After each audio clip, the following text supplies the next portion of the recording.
제가 내린 결론은 변동성이 상당히 커져 있는 그런 강세장의 모습을 보여주고 있다. 그러면 왜 변동성이 커져 있냐? 이 부분을 좀 짚고 넘어가야 되는데 지금 모든 원인은 반도체 ETF 때문입니다. 지금 거의 저희도 매일같이 고민하는 게 반도체 탑10이라는 저희 시그니처 ETF가 있거든요. 10조가 넘었어요. 10조가 넘었으면요, 과거로 따진다면 과거에선 우리나라에서 제일 큰 ETF가 10조 정도였었어요. 근데 반도체라는 그런 섹터, 그런 쪽에서 10조짜리 ETF가 나왔고 타사들도 반도체 ETF가 엄청 많은데요. 사이즈가 기본 조단이에요. 너무나 많이 쏠려 있고 그리고 너무나 많이 집중되어 있고 민감하다라는 얘기로 할 수 있거든요. 내일 선물옵션 동시 만기일인데 혹시 파생 관점에서 주목하고 있는 흐름이 있으실까요?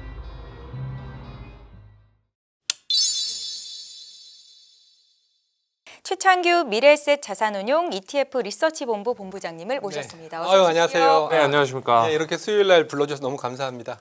네, 빨간 장미라도 들고 왔었어요.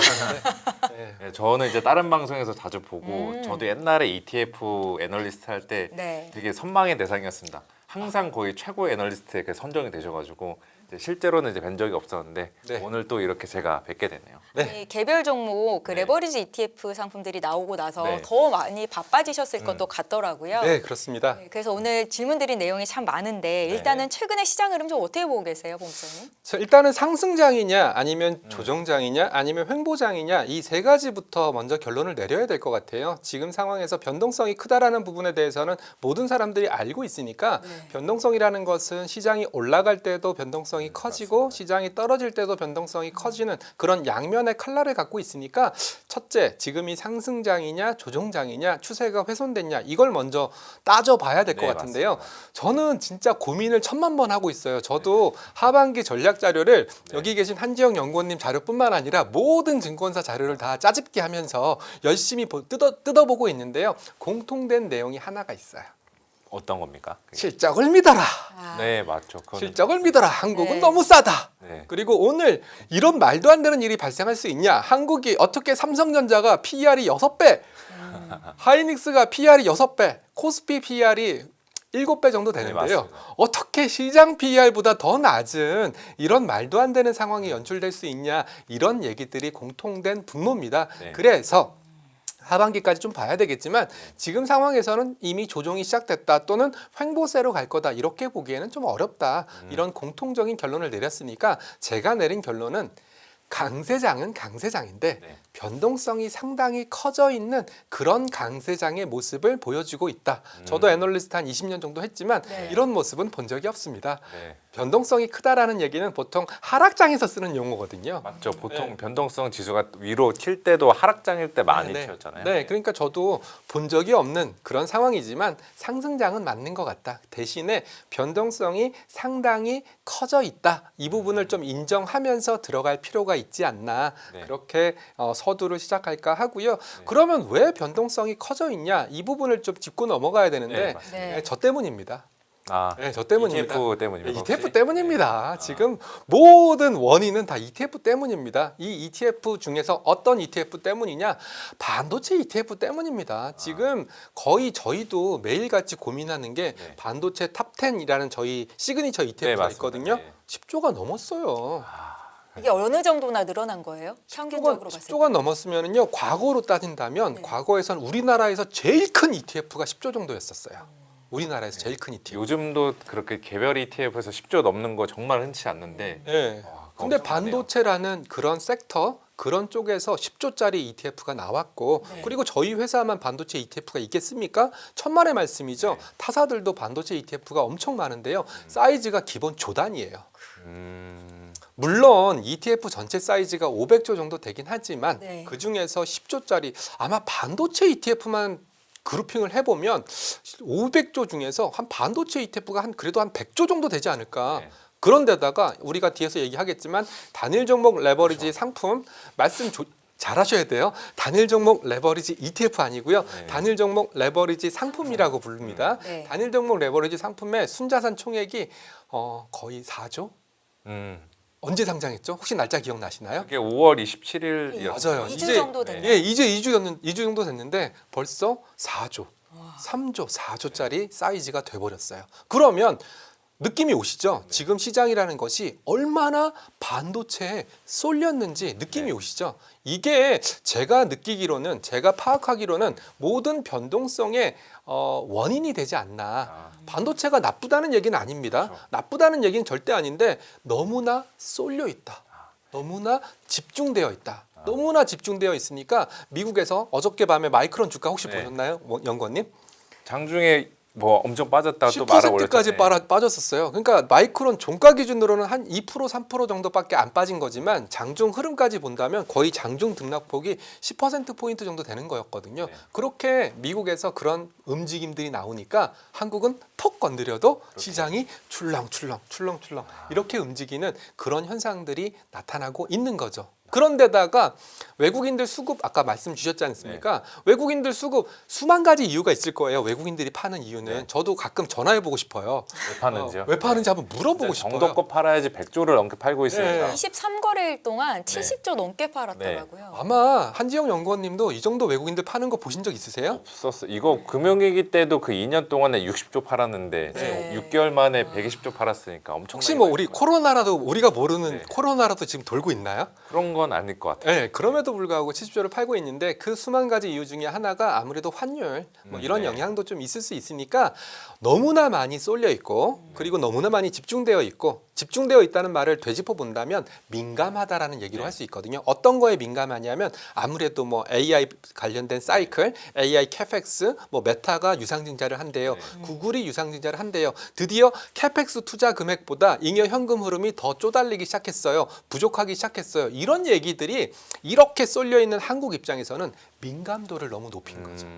저는 그렇게밖에 해석이 안 되고요. 그리고 수급도 반도체 쪽으로 너무나 많이 쏠려 있다. 이런 부분들이 결국은 시장 변동성을 키우는 역할을 하고 있다. 저는 여기까지 분석을 하고 있고요. 이걸 가지고 저는 나쁘다, 비정상이다 이렇게 표현하기는 좀 어려워요. 이것도 자체가 시장이니까. 네, 그렇죠. 네, 시장이니까. 그래서 하반기 전망을 저도 해야 되는 입장. 그리고 내일 제주지점 가서 세미나 해야 되거든요. 네. 미래에셋증권 제주지점 가서 세미나 해야 되는데 뭐라고 말씀을 드려야 될지 이 진짜 변동성을 설명하기 하시기가 되게 진짜 예, 이런 진짜 식으로밖에 없겠죠. 저도 ETF를 마케팅하고 ETF를 분석하는 입장이지만 정말 사야 된다라고 말씀을 드려야 되는 건지 아니면 좀 좀 쉬었다가 사시라고 말씀을 드려야 되는 건지 아니면 또 금요일 날 또 한국 첫 경기 있으니까 그냥 월드컵 보시면서 좀 여름 휴가를 좀 즐겨라. 오늘 보니까요. 오늘 가장 많이 나온 그 댓글이 뭐였냐면 투자 앱을 지우겠다. 당분간. 네. 그렇죠. 이게 위아래 하루에 8%씩 급등락을 하고 이런 장세에 있다 보니까 다들 그런 생각하는 것 같은데 그 말씀하신 거 그 종합을 해 보면은 쏠림 현상이 나온 건 그렇게 변동성이 커지는 거는 반도체 시장의 돈들이 다 몰린 건데 맞습니다. 반대로 이 변동성이 진정이 되려면은 삼성전자, SK하이닉스 반도체에 대한 시장의 관심이 조금 멀어져야겠네요. 이게. 그래서 제가 이제 아침 방송에서 얘기했던 네. 게 제발 삼성전자 하이닉스가 좀 쉬어졌으면 좋겠다. 여기서 쉰다는 말이 조정을 의미하는 거 아닙니다. 만약에 조정을 의미한다는 말을 했다가는 저 큰일 납니다. 조정을 의미하는 건 아니고 너무나 쏠려 있으니까 이 온기가 이 따뜻함이 아닌 이 뜨거움이 좀 옆에 있는 반도체 소부장이라든지 아니면 조방원 저 세일즈 많이 했었거든요. 네. 조방원 굉장히 좋게 보고 있는데 오늘 드디어 조선이 살짝 오르더라고요. 그렇죠. 역시 삼성전자 하이닉스가 쉬니까 조선 쪽으로 네. 조선에도 눈을 돌리는구나. 저는 그런 생각을 하면서 이 역설적인 상황들을 어떻게 풀어 헤쳐 나가야 될지 한지영 연구원님한테 여쭤보고 싶더라고요. 네, 저도 그게 늘 그래서 저는 개인적으로 내린 고민이 네. 이 장세가 계속되는 한 그냥 이 변동성 감당해야 될 것 같아요. 근데 감당하기에는 아마 힘들죠. 최근에 들어오신 저희 뭐 어머님, 네. 할머님 이런 분들은 잊어버리시니까 괜찮은데 좀 다이나믹하게 트레이딩 하시는 분들이 많거든요. 최근에 제가 많이 쓰고 있는 단어 중에 하나가 투자하시는 분과 트레이딩 하시는 분으로 나뉜 것 같아요. 투자하시는 분은 삼전 하이닉스를 모아가시는 분들은 투자하시는 분들이고 삼전 레버리지 하이닉스 레버리지를 매매하시는 분들은 저는 아마 트레이딩 관점으로 하시는 것 같다 이런 생각들도 하고 있어서 이게 아우러지면서 시장의 변동성을 증폭시키고 있다. 저는 그렇게도 분석하고 있습니다. 본부장님, 코스피 상장 종목이 850개 정도 되는데 오늘 상승이 340, 하락이 550이었습니다. 네. 사실 삼전과 SK 하이닉스가 내리니까 좀 온기가 그래도 좀 퍼지는 것 같다라는 커지는 느낌이 거예요. 있었어요. 이 이 정도 우리 오늘도 매도 사이드카 걸렸었잖아요. 네네. 그런 거 걸린 거 치고는 상승 종목 수가 굉장히 많지 않나요? 그렇죠. 예. 앞에 시가총액 상위 대장주들만 조금 더 많이 빠지고 다른 주식들은 그래도 뭐 양호한 주식들이 꽤 있었던 것 같아요. 네. 급락은 네. 그런데다가 이제 우리가 얘기 안 했지만 결국은 스페이스 X발, IPO발 작은 빨림도 좀 있는 것 같아요. 저는 제가 파생 상품 또 ETF 애널리스트를 오래 했지 않습니까? 저는 예전에 가즈프롬 때가 생각이 나요. 지금 제 머릿속에 떠오르는 데자뷰가 몇 개 있는데 러시아의 가즈프롬이라고 러시아 국영 가스공사 역할을 했던 기업이 네. 아마 기억 안 나시겠지만 2000년 초반에 상장을 했었어요. 그때는 브릭스라는 용어 혹시 기억나시나요? 브릭스 혹시 기억 안 나시죠? 납니다. 브라질, 러시아, 인도, 차이나, 네. 사우스 코리아, 네, 브릭스라고 묶였던 그 시절이 있었어요. 그때 러시아에 있는 참고로 러시아가 한국보다 오히려 경제 규모는 더 컸었거든요. 원자재가 나는 나라다 보니까 그때 가즈프롬이 상장했을 때 한국 증시 별로 안 좋았어요.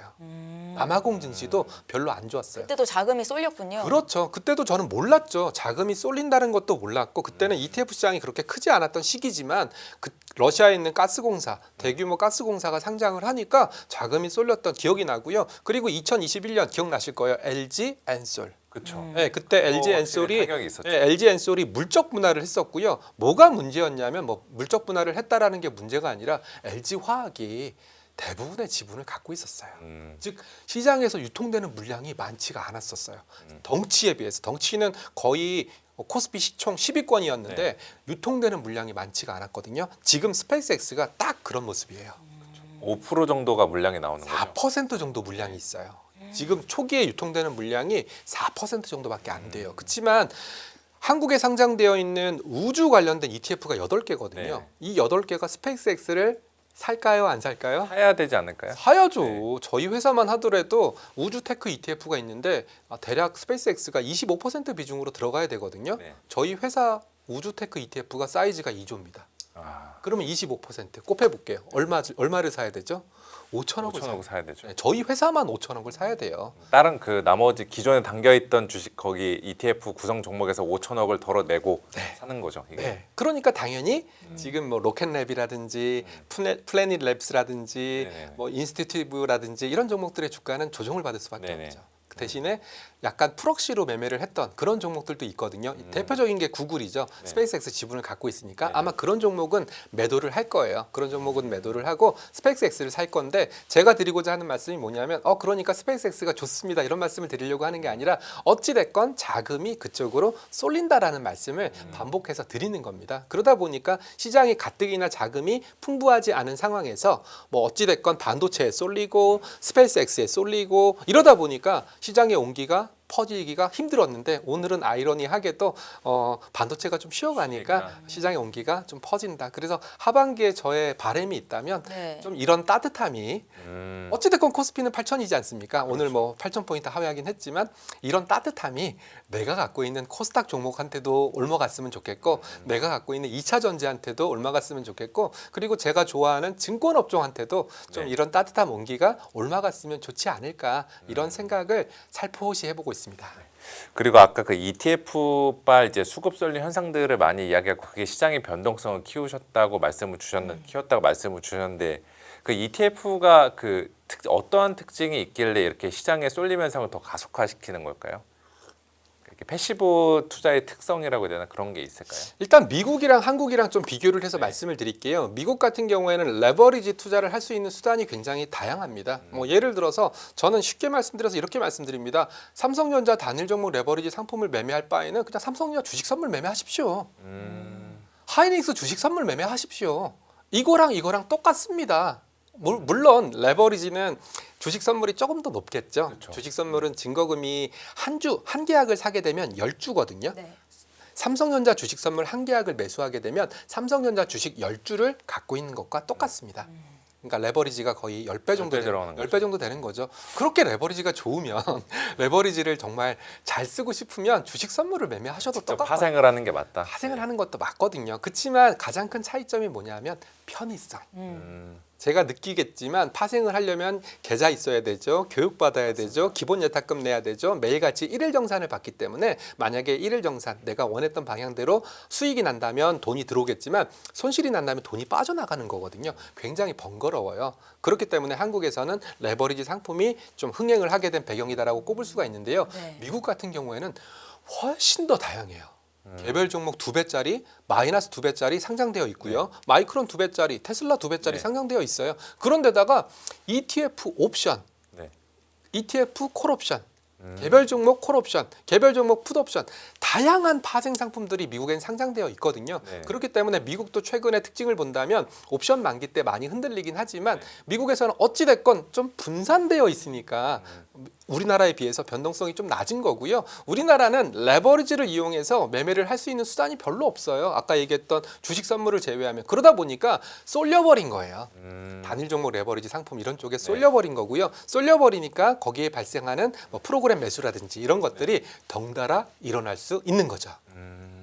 그 단일 종목 레버리지 이제 여기 타이거에서도 출시를 했는데 네. 이 정도로 흥행할 줄 다들 좀 이 업계에서 예상을 하셨던 건가요? 아니면은 그냥 예상에 부합한 정도의 그 4조 원 달성? 저는 예상했죠.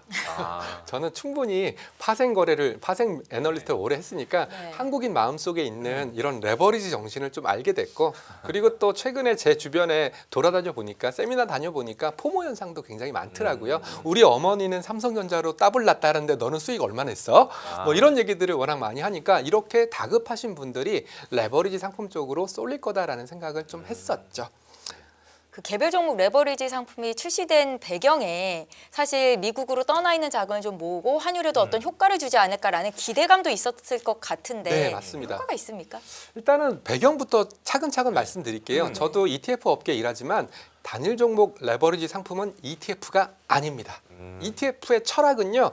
분산 투자, 그렇죠. 장기 투자 이런 것들이 ETF의 철학이기 때문에 자본시장법 시행령에 따르면 ETF는 무조건 10개 종목 이상으로 구성돼야지 된다라는 규정이 있습니다. 근데 이 규정을 무마했어요. 어떻게 무마했냐면 시가총액 상위 몇 퍼센트, 거래대금 몇 퍼센트 이런 우량주라면 단일 종목 상품도 허용해 주겠다. 이런 제도적인 방법론이 변경된 거고요. 그 이면을 잘 뜯어보면 방금 지적 주신 것처럼 야, 미국에도 마이크론 2배짜리 있는데 왜 하이닉스 2배짜리는 안 돼? 홍콩에도 하이닉스 2배짜리 있는데 왜 그렇죠. 한국에서는 안 돼? 이런 형평성 그리고 해외에서 매매하면 홍콩에서 매매하면 매매 차익에 대해서 양도소득세 22%거든요. 그렇게 세금 내가면서 해외에서 매매할 거 그냥 한국에서 매매해라라는 그런 형평성 차원 이 두 가지가 좀 근간이 된 것 같고요. 네. 근데 아직까지는 제가 보기에는 뭐 드라마틱한 기대 효과는 없는 것 같아요. 없는 것 같고요. 뭐 장기적으로 봤을 때는 홍콩에서 매매하느니 그냥 한국에서 매매하겠다라는 수요들이 들어오겠죠. 그렇지만 제 눈에는 아직까지 명확하게는 들어오지 않고 있고요. 그리고 또 아이러니하게도 같은 기간 동안 원화가 약세가 됐으니까 네. 정부가 기대했던 그런 기대 효과는 아직까지는 좀 미흡하지 않나 이렇게 분석을 하고 있습니다. 네, 그래서 이거 단일 종목 레버리지는 어쨌든 이제 시간이 지날수록 많은 우리나라 투자자들 사이에서 관심이 있을 것 같은데 혹시 이 ETF에 그 투자할 때 이 단일 종목 레버리지 상품에 투자할 때 약간 주의해야 될 점이나 유의사항이 있을까요? 가령 그 8일 날에 코스피 서킷 브레이커 발동됐을 때 네. 그 어떤 ETF는 SK하이닉스가 하락했는데도 그 단일 종목 레버리지 상품은 상승하는 그런 사태들도 있었잖아요. 맞아요. 저희 회사 상품이 아니기 때문에 저도 말씀드리기가 굉장히 미묘합니다. 제가 존경하시는 분이 그 회사 대표로 계시기 때문에 굉장히 좀 미묘하긴 하지만 여기 계신 여러분들한테 제가 드리고자 하는 말씀은 일단은 내가 투자에 대해서 잘 모른다. 아니면 삼성전자 하이닉스 투자를 몇 번 해본 적이 없다. 그러시면 일단은 매매하시면 안 될 것 같아요. 왜냐하면 이것은 제가 이런 비유를 드려요. 우리가 운전을 하지 않습니까? 네. 저도 뭐 SUV를 운전하고 있지만 이 단일 종목 레버리지 상품은 SUV 수준이 아니라 F1카.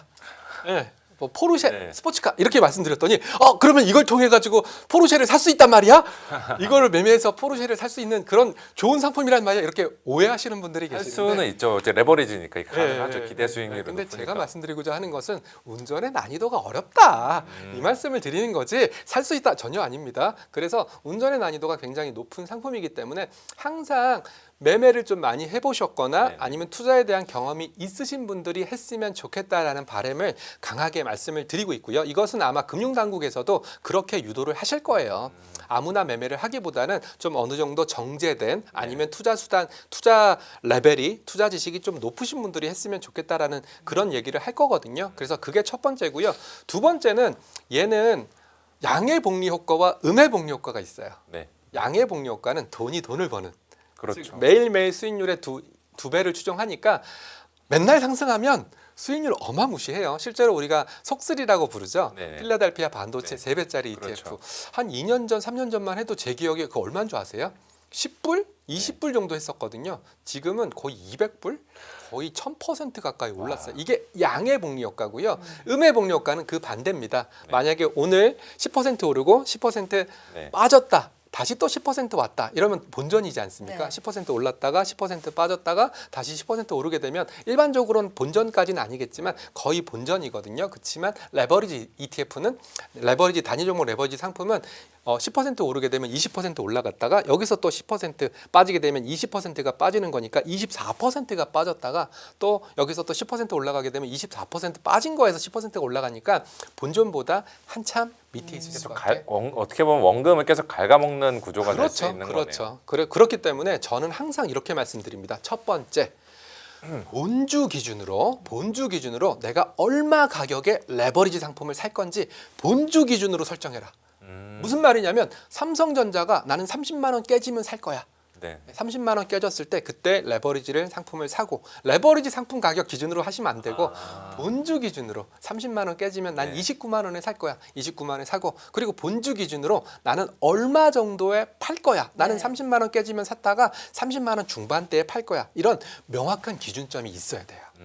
단순하게 오늘 많이 빠졌네. 오늘 사이드카 걸려가지고 매도 사이드카 걸려서 많이 빠졌네. 이런 관점으로 맹목적으로 접근하시면 안 되고 항상 본주 기준으로 기준점을 잡고 들어가시고 그리고 매매를 하실 때에도 네. HTS에 화면 2개 띄워 놓으셔야 돼요. 본주 현재 거 화면 그리고 레버리지 상품 현재 거 화면 이 2개를 띄워 놓고 항상 곱하기 2니까 본주가 10% 올랐으면 레버리지 상품은 20%가 올라야 정상이거든요. 그래서 항상 2개를 비교해 가면서 그렇게 매매를 하셔야 아까 말씀하신 것처럼 괴리가 발생하는 그런 오류를 범하지 않을 수 있습니다. 이거 되게 좋은 아이디어네요. 그러네요. 본주 기준으로 ETF 매매 기준을 정하자. 네. 레버리지 생각하겠습니다. 네, 상품의 매매 기술까지 이렇게 네. 좀 말씀을 해주셔서 감사한데 그 레버리지 상품이나 인버스 상품을 오래 들고 가는 건 오히려 마이너스다. 잠깐 사고 팔고 해야 된다라는 조언에 대해서도 동의하세요?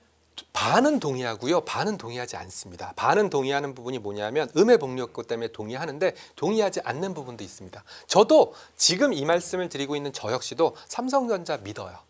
저는 AI 산업 정말 강하게 컨빅션을 갖고 있는 사람 중에 한 명이거든요. 내년에는 아틀라스가 제 옆에서 공차일 수도 있다. 아니면 아틀라스한테 제가 야 복사 좀 해와 이런 날이 올 거다라고 믿는 사람이거든요. 실은 저도 클로드 코드를 이용해서 매일 아침마다 이메일이라든지 아니면 한지영 연구원님이 보내준 보고서를 귀찮아서 안 읽어요. 차라리 그냥 클로드 코드한테 야 키움증권에서 온 자료는 네가 PDF가 붙어 있으면 다운 받아서 요약해서 나한테 서머리만 보여줘. 이런 작업을 미리 짜놓으시는. 네, 이런 식으로 다 짜놨거든요. 그래서 저는 AI 산업을 정말 믿는 사람이에요. 네. 최근에 변동성이 커져서 좀 안타깝긴 하지만 장기적으로는 우상향할 거다라고 믿어요. 삼성전자가 됐건 네. 하이닉스가 됐건 장기적으로는 우상향할 거다라고 믿기 때문에 그래서 동의하지 않는다라고 얘기하는 게 뭐냐면 양의 복리 효과가 나타날 수도 있다. 네, 이런 생각이 저의 머리켠 한켠에 스쳐 지나가기 때문에 짧게 매매해야 되는데 이건 교과서적인 거. 네. 그렇지만 삼성전자 하이닉스 장기적으로 우상향할 것 같은데 올해 지수 10,000포인트 보여줄 것 같은데 저는 그런 생각도 머리 한켠에 있거든요. 그래서 이럴 경우라면 레버리지를 좀 장기적으로 보유하면 정말 큰 수익이 날 수도 있겠구나. 이런 어떻게 보면 해선 안 될, 말씀드려서는 안 될 그런 생각도 하고 있습니다. 근데 아까 말씀 주신 것처럼 네. 그 속슬 네, 석슬. 필라델피아 3배짜리 ETF도 $20에서 거의 뭐 $2,000 뭐 이렇게까지 갔으니까 그리고 또 실제로 한국에 코스피 200 IT라는 ETF가 있어요. IT 섹터, 네네. 인포메이션 테크놀로지 요즘은 안 쓰는 용어지만 네. 그거 레버리지도 있거든요. 맞아요. 레버리지도 있는데 저희 회사 상품이에요. 지금 얼마인 줄 아세요? 지금 얼마일까요? 오늘 주가 빠졌지만 얼마일까요? 66만 원입니다. 66만 원. 보통 ETF는요 네. 10,000원에 상장해요. 근데 66만 원이에요. 네, 네. 참고로 IT라는 이름이 붙었기 때문에 반도체랑 조금 다릅니다. 자, 반도체랑 뭐가 다르냐면 반도체는 보통 옛날 분류로 따지면 뭐 반도체 하드웨어, 삼성전자도 반도체가 아니었어요. 가전이었어요. 네. 기억나시죠? 네, 맞아요. 옛날에 가졌는데. 네, IT 종목에 뭐가 들어있냐면 SK 하이닉스 들어가 있고요. 삼성전자 들어가 있고요. 삼성전기 들어가 있고요. LG 이노텍 들어가 있고요. IT 업종이다 보니까. 오를만 하네요. 그러니까 얘가 66만 원이 돼버린 거예요. 레버리지 상품이. 그래서 이런 걸 볼 때마다 정말 음해복리 효과도 무섭지만 양해복리 효과도 정말 무섭구나. 그래서 사람들이 이런 단일 종목 레버리지 상품에 열광할 수밖에 없겠구나. 이런 생각을 새록새록 하고 있습니다. 네, 알겠습니다. 저는 이제 앞서서 스페이스X 상장 때문에 자금이 좀 쏠리는 경향이 있다라는 말씀에 또 하나 이제 경고음으로 울렸던 게 스페이스X뿐만이 아니라 오픈 AI나 클로드의 엔스로픽도 연말에 다들 상장하잖아요. 한다면서요? 그럼 2천억 달러 정도의 자금이 몰릴 거라는데. 그런데다가 퍼플렉시티도 상장한대요. 네. 그러니까 올해 그렇게 상장하게 되면은 네. 그럼 시장이 좀 어떻게 되는 건지. 이 물량을 버틸 수가 있을까요? 일단 두 가지 의미로 봐야 되겠죠. 왜 그 기업들이 왜 하필 올해일까? 네. 왜 하필 올해일까? 저는 이게 가장 궁금해요. 그리고 캐시우드 우리 돈나무 네네네. 언니도 한국에 왔지 않습니까? 네. 왜 한국에 왔을까? 네. 기술주의 거의 선두주자지 않습니까? 네. 그러면 그분들도 느낌상 제가 그분들한테 직접 전화해서 물어본 건 아니지만 샘 울트먼한테 전화해서 물어본 건 아니지만 그분도 느낌상 지금이 가장 좋을 때라는 걸 인지한 거 아닐까. 장 좋을 때 상장하는 게 좋다. 그렇죠. 장도 네. 좋고 AI 산업도 좋고 그렇죠. 또 AI 산업과 관련되어 있는 배경, 환경도 좋고 그리고 AI 관련된 기업들 엔비디아를 필두로 해서 메타, 브로드컴, 애플 다 돈 잘 벌고 있거든요. 이럴 때 상장해야 된다라는 그런 판단을 한 게 아닐까. 이게 저의 첫 번째 뇌리를 스치는 부분이고요.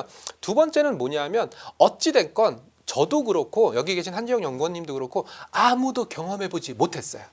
저도 이렇게 거대한 기업이 IPO 하는 거 제가 2001년에 입사했거든요. 네. 26년 차인데 처음 봐요. 음.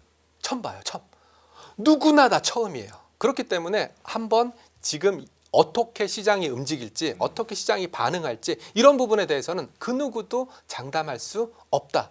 경우에 따라서는 부정적으로 본다면 한도 끝도 없이 부정적으로 볼 수 있어요. 네. 왜냐하면 지금은 사모펀드 문제, 네. AI 데이터 센터라든지 AI 소프트웨어 쪽에서 아직 사모펀드 문제 해결됐나요? 아직 안 됐죠. 아직 해결 안 됐어요. 그러면 결국은 자금 경색이 일어날 수도 있다라는 거거든요. 그 누구도 경험해보지 못한 그런 상황이니까 너무 비관적으로 또는 너무 긍정적으로 볼 필요는 없다라는 게 제 의견이고요. 저는 패시브 쪽 담당을 하고 있으니까 패시브 쪽에서 일을 하고 있으니까 자금이 쏠리는 건 당연하다. 그리고 엔비디아를 필두로 해서 미국 빅테크 기업들은 비중을 낮춰줘야 돼요. 네. 들어갈 수 있는 여력을 만들어줘야 되니까. 그러니까 기술주 쪽에서 분명히 리밸런싱, 즉 비중을 낮춰주고 스페이스X를 집어넣는 오픈 AI를 집어넣는 엔트로픽을 집어넣는 그런 행위들은 일어날 수밖에 없다라고 판단하고 있습니다. 그러면은 스페이스X가 지금 뭐 상장이 됐을 때 그 시가총액 뭐 1.75에서 2조 달러 정도 된다고 그 관측이 되고 있는데 상장된 다음에 스페이스X 주가가 계속 올라가면은 다른 기술 엔비디아를 포함한 기술주들이나 우주 관련주들은 주가가 굉장히 힘들어질 수 있어요. 안 좋을 수 있는 거죠. 이게 제가 생각하는 최악의 시나리오예요. 스페이스X 주가가 급등을 해버리면 아마 글로벌 자산 배분하는 펜션 펀드라든지 글로벌 자산 배분하는 입장에서는 스페이스X를 안 담을 수가 없을 거예요. 마치 삼전 하이닉스 없이 한국 포트폴리오 짤 수 있나요? 그렇죠. 그거랑 똑같은 거예요. 그렇기 때문에 급한 매수가 들어올 수밖에 없고 저는 그게 아마 숏 스퀴즈 정도까지는 안 되겠지만 일종의 스퀴즈를 만들어낼 가능성이 높습니다. 그런데다가 저와 같은 ETF 운용사도 스페이스X 아까 얼마 사야 된다 그랬죠? 5천억 사야 돼요. ETF 한 개에서만. ETF 한 개. 저희는 그것만 있는 게 아니에요. 다른 ETF들도 있어요. 분명히 다른 ETF들도 잘 모르겠지만 스페이스X를 담아야 돼요. 그러면 그런 이벤트들은요. 날짜가 정해져 있어요. 어떤 날짜에 리밸런싱, 어떤 날짜에 리밸런싱, 어떤 날짜에 리밸런싱 그런 이벤트들이 정해져 있기 때문에 그때를 즈음해서 변동성이 또 굉장히 커질 거예요. 그러니까 이게 스페이스X 상장의 시장의 뭐 방향성이나 그 기업들의 본질적인 주가 방향에는 장기적인 영향 안 주는데 단기적으로 확실히 이 흔들림을 만들어낼 수 있는 거네요. 맞습니다. 실제로 테슬라도 적자인 상태에서 나스닥에 상장했거든요. 네. 상장하고 나서는 그렇게 재미없었어요. 그렇지만 나스닥 100 지수에 편입될 때 이때 테슬라 주가가 가파르게 올랐거든요. 네. 이런 걸 봤을 때는 그리고 또 그때랑 지금이랑 다른 게 뭐냐면 저도 증권사에서 애널리스트 하다가 ETF로 돌변했거든요. 네. ETF 시장이 커지니까. 그러면 그때 테슬라 시절과 지금 시절은 달라요. 다르죠. 그때는 패시브 자금이라는 게 미국에도 물론 있었겠지만 지금처럼 많지 않아요. 지금처럼 많지 않았던 시기예요. 그렇지만 지금은 저와 같은 패시브 자금들이 어마무시하게 덩치가 커졌거든요. 그렇기 때문에 파급 효과는 배가 됐을 가능성이 높습니다. 그러면 스페이스X는 나스닥 100에 예상되는 상장 그 스케줄이 어느 정도 기간을 잡고 가야 되나요? 네, 순서대로 좀 말씀드리겠습니다. 저도 뭐 훌륭한 애널리스트였으니까. 네네. MSCI가 10영업일입니다. MSCI가 10영업일, MSCI도 Early Inclusion이라고 해서 네. 조기 편입 규정이 있고요. 네네. 아마 오늘 통과됐다, 확정됐다라는 얘기가 있지만 제가 뭐 삼성증권의 김동영 애널리스트한테 물어보니까 그쪽은 MSCI 서비스를 네네. 받고 있거든요. 아직 확정되진 않았다라고 얘기하고 있는데 10영업일이 MSCI, 그리고 15영업일이 나스닥 100, 그리고 60영업일이 러셀 천지수, 그리고 12개월이 S&P 500, 그리고 6개월이 푸찌 FTSE 이런 식으로 좌좌좌작 있습니다. 그런데다가 이런 나스닥 100 같은 경우에는 유동 비율 가중 시가총액 방식을 쓰고 있거든요. 네네. 근데 우리 락업 아시죠? 네. 락업 풀리면 그만큼 유동 비율이 늘어나는 거고요. 네, 맞습니다. 유동 비율이 늘어나는 만큼 유동 비율 가중 시가총액도 늘어나고요. 그러면 나스닥 100 내 비중도 올라가고요. 그러면 나스닥 100 추정하는 ETF들이 비중 올라가는 만큼 다른 거 덜어내고 사야 되는 거죠. 더 사야 됩니다. 그래서 락업까지 오늘 제가 리서치한 게 뭐냐면 락업 날짜까지 지금 계산하고 있었거든요. 락업이 언제 얼마가 풀리고 언제 얼마가 풀리고 언제 얼마가 풀리고 이런 것까지 계산해가지고 얼마만큼 시총 비중이 늘어나는지 그런 것들을 계산하다가 왔습니다. 일단은 뭐 스페이스X 들고 계신 분들은 주가가 이제 상장하자마자 급등하면 되게 반가운 일인데 네. 아이러니한 내라 비보유자들에게는 이게 또 하나의 수급적인 변동성을 키울 수 있는 이벤트가 될 거다. 좀 이렇게 해석이 되고 있습니다. 그리고 또 가장 궁금해하시는 분들이 테슬라 주주분들이시겠죠. 네. 우리 테슬라 어떻게 되나요? 근데 뭐 제가 가만히 옆에서 보면은 뭐 언젠가는 합병하겠지만 그건 먼 미래의 일이니까 모를 거니까 아무래도 테슬라를 보유하고 있었던 투자자라면 테슬라 비중을 좀 줄이고 스페이스X 비중을 좀 늘리지 않을까? 그 저는 가능성이 있구나. 그런 가능성도 염두에 두고 있기 때문에 그래서 테슬라도 좀 눈여겨 보실 필요가 있지 않나 그런 말씀까지 전해드리도록 하겠습니다. 본부장이 이제 마지막 질문이 될 것 같은데 본부장님께서는 파생 분야에 워낙에 오래 계셨고 국내 1세대 파생 베스트 애널리스트라는 타이틀도 가지고 계신데요. 2세대입니다. 아 죄송합니다. 2세대. 내일 선물옵션 동시 만기일인데 혹시 파생 관점에서 주목하고 있는 흐름이 있으실까요? 일단은 단일 종목 레버리지 상품의 롤오버를 주목해서 보고 있습니다. 왜냐하면 단일 종목 레버리지 상품은 쉽게 말씀드리면 주식 100%, 선물 100%입니다. 선물 100% 이렇게 구성돼서 200%의 수익률을 추정하는데 그래서 제가 타사 상품 같은 경우 보니까 예전에는 그냥 단일 월물만 갖고 있었거든요. 예를 들어서 지금 같은 경우에는 6월물도 갖고 있고 그리고 만기가 되면 7월물로 옮겨 타겠죠. 근데 지금 보니까 이미 6월물, 7월물을 동시에 갖고 있더라고요. 그 말인즉슨 이 삼성전자 선물 같은 경우에는 그렇게 유동성이 풍부하지 않은 아주 유동성이 풍부하지 않은 삼성전자 선물 시장이기 네. 때문에 이미 롤오버를 시작했어요. 그래서 이런 롤오버가 어떻게 되는지 이걸 보실 필요가 있고요. 롤오버가 매끄럽게 된다면 문제가 없는데 예를 들어서 급하게 롤오버를 한다든지 그러면 좀 비싼 가격에 롤오버를 할 수밖에 없고 그러면 단일 종목 레버리지 상품의 수익률이 2배를 못 쫓아갈 수도 있어요. 롤오버 비용 때문에 네네. 이게 첫 번째 관건이고요. 두 번째 관건은 외국인들의 선물 포지션 여기서 선물이라는 것은 코스피 200 선물을 말씀드리는 건데 매도 엄청나게 많이 들고 있어요. 3만 계약 이상 매도 들고 있어요. 그래서 이 3만 계약 이상 매도 들고 있는 것이 네. 다음 월물인 9월물로 롤오버 될 건지 이걸 통해 가지고 외국인들이 현물을 더 때릴 건지 네. 아마 현물을 더 때린다면 선물 매도를 먼저 때려버리고 그 다음에 현물을 파는 게 정석이거든요. 왜냐하면 내가 현물을 팔아버리면 주가 지수가 올라가겠어요, 떨어지겠어요? 떨어지겠죠. 네, 그러니까 선물 매도를 먼저 하고 그 다음에 현물을 파는 게 그러니까 마치 이런 거죠. 자, 1번부터 매 맞을 테니까 1번부터 나와. 그럼 저는 20 몇 번이면 기다리고 있는 거잖아요. 네. 그런 거랑 똑같은 거. 1번부터 10대를 때리면 저도 10대를 때리겠다는 얘기지 않습니까? 그렇죠. 아, 혹시 비유가 좀 안 맞나요? 아니요, 참 와닿습니다. 네, 그렇기 때문에 네. 외국인들의 코스피 100 선물 매도가 다음 업무인 선물 매도로 얼마나 많이 롤오버가 되는지, 매도 롤오버가 되는지, 매수 롤오버 아닙니다. 네. 매도 롤오버입니다. 매도 포지션을 다음 월물 매도로 넘기는지, 이게 바로 외국인들의 현물 매도 규모와 연동될 수밖에 없으니까 저는 이 부분을 뚫어지게 쳐다보고 있습니다.